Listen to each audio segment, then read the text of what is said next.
यकीनी तौर पर इसकी प्लानिंग कुछ और है। या तो इनको ये लग रहा है कि अब हमारी सरकार आने वाली नहीं है, तो जो हमारी प्रदेशों में सरकार है कहीं वो ना गिर जाए। भाजपा बहुत दिनों से चाह रही थी, वो चाहती है कि इस देश में सिर्फ भाजपा ही रहे। सिर्फ और सिर्फ ये अटकाने का, भटकाने का और लटकाने का प्रयास है भारतीय जनता पार्टी का। वन नेशन वन इलेक्शन देश के हित में है। ये विचार बुरा नहीं है। भाजपा बहुत दिनों से चाह रही थी, वो चाहती है कि इस देश में सिर्फ भाजपा ही रहे।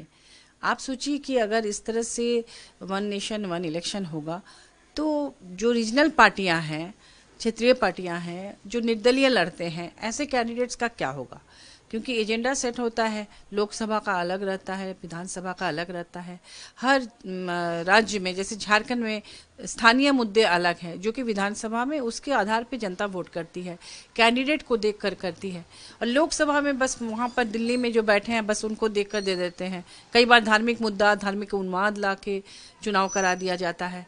ऐसे में इससे लोकतंत्र को बहुत खतरा है, नहीं होना चाहिए वन नेशन वन इलेक्शन। ये तो एक बात हुई। दूसरी बात ये कि अगर कोई सरकार भंग हो जाए, राज्य में हो चाहे केंद्र में ही भंग हो जाए, तो फिर आप क्या करेंगे? तो ऐसी अराजकता की स्थिति पैदा हो जाएगी। कई जगह राष्ट्रपति शासन लागू करना पड़ेगा।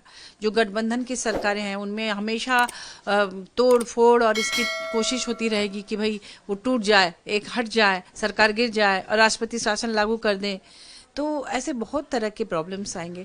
और जो लोग पहले से, मान लीजिए कहीं अभी जिस समय चुनाव होगा, अगर किसी विधानसभा में उससे एक साल या 2 साल पहले चुनाव है तो 3 साल का कार्यकाल कैसे आप उसको एडजस्ट करेंगे? जनता जिनको चुन के भेजी है 5 साल के लिए, तो फिर आपको संविधान में भी संशोधन करना पड़ेगा। 2 साल का कार्यकाल होकर फिर सरकार भंग हो जाएगी। तो इस तरह से नहीं करना चाहिए, इससे नुकसान है। और दूसरी बात कि अभी तो कैबिनेट से पारित कराया है, लेकिन मुझे नहीं लगता कि शीतकालीन सत्र में जब वो प्रयास करेंगे राज्यसभा और लोकसभा से करने का, ये संभव नहीं होगा। ऐतिहासिक निर्णय किया है। माननीय पूर्व राष्ट्रपति की अनुशंसा पर जो रिपोर्ट आई थी उसको एक्सेप्ट किया है। वन नेशन वन इलेक्शन देश के हित में है, वोटर्स के हित में है। खर्चा कम होगा, वोटर्स को सहूलियत होगी। अब आप देखिए, अभी चुनाव हो रहा है कश्मीर में और हरियाणा में। 2 महीने में चुनाव होगा महाराष्ट्र में, झारखंड में। फरवरी में दिल्ली का चुनाव है, फिर आगे बिहार का चुनाव है, फिर बाकी चुनाव होगा, फिर यूपी का चुनाव होगा। इससे काम सफर करता है, खर्चा बहुत बचता है। 5 साल बिता दिया, काम करिए देश के लिए। तो काफी चर्चा करने के बाद निर्णय हुआ है।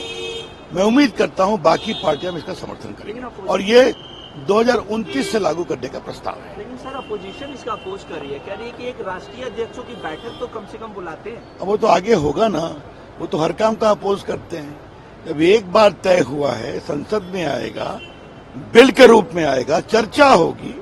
और प्रधानमंत्री ने कितनी बार रिक्वेस्ट किया है, देश हित के मामले में इस पर उनको विचार करना चाहिए। सिर्फ और सिर्फ ये अटकाने का, भटकाने का और लटकाने का प्रयास है भारतीय जनता पार्टी का।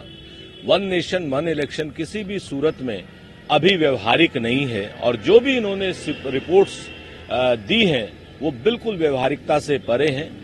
कांग्रेस पार्टी इन सारी रिपोर्ट्स को खारिज करती है और ये मानती है कि ये सिर्फ भारतीय जनता पार्टी का भटकाने का शिगुफा है। ये बहुत सालों से विचार चल रहा है कि होना चाहिए।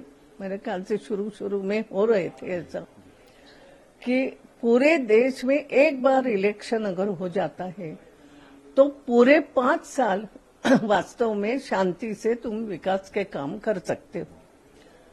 और बाद में जो भी है, कुछ राजनीतियां होती चली गई, कोई प्रदेश पिछड़ गया, कोई बार इलेक्शन बीच में हो गए किसी के, जो भी कुछ होता सबका इतिहास है। लेकिन ये विचार बुरा नहीं है।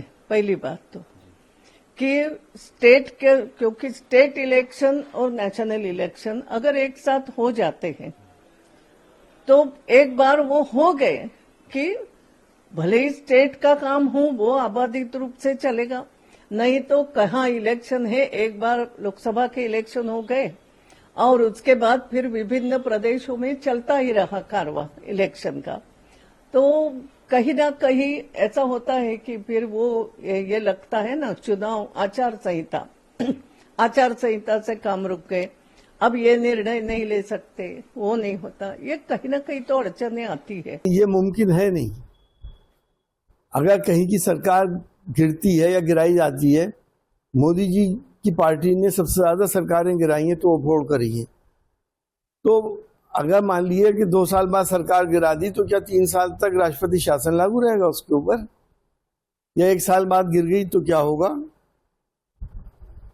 बहाना इस बात का है कि साहब इसमें पैसा बहुत खर्च हो रहा है।